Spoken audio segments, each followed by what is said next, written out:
For more on Wang Yi's diplomatic mission, I'm joined by Anthony Moretti, who's Associate Professor at the Department of Communication and Organisational Leadership of Robert Morris University. Thanks for joining us. Now, thank you for having me. What are you expecting to see in these meetings in Jamaica? What are both sides bringing to each other? Well, I think what you're looking at is the notion of stability, and particularly, as I was listening to that report from the Associated Press at the top of your newscast, the tremendous uncertainty, the tremendous anger, the tremendous fear that exists in that part of the world. And then you compare it to what has been the very serious and sober series of meetings that Wang Yi has had in Africa, in Brazil, and now in Jamaica. All of these point to a couple of strategic goals that China has professed in 2023 and now in 2024. Number one, at the high level, at the ministerial level, continuing these ideas of developing partnerships, expanding construction projects, whether they are or are not necessarily related to the Belt and Road Initiative, but certainly reaffirming business and economic cooperation.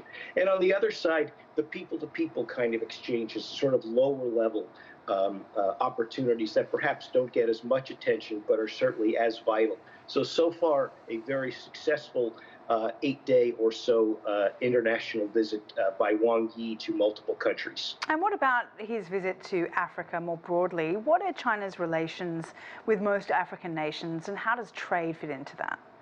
Well, I think you're looking at two areas where China and the African continent get along very well.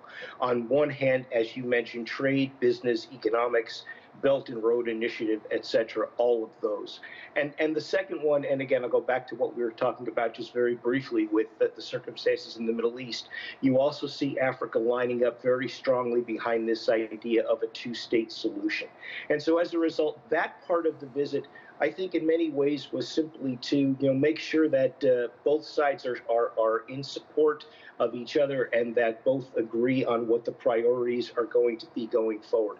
I also think it's important to note that China makes it a point to visit the African continent on a consistent basis, 35 or so years of 35 consecutive years rather, of visits to the continent. And again, all of these are built on this idea of a win-win cooperation and win-win partnership.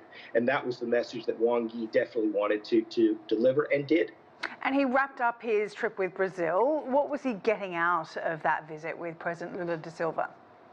That might have been the most strategic, with all due respect to the other countries that he visited, only because of the economic size and the population size of Brazil. And I think what's important there, you mentioned Lula, the president.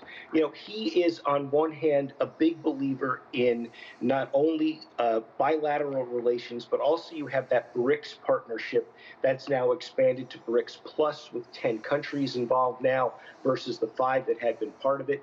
I think what you're looking at from some successes there also involved not only business and economics, but also what are some of the crises around the world that the two countries and BRICS as a whole can work on and bring to the forefront.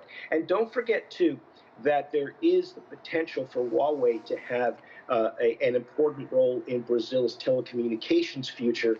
That is something that both countries would like to see advanced at the same time.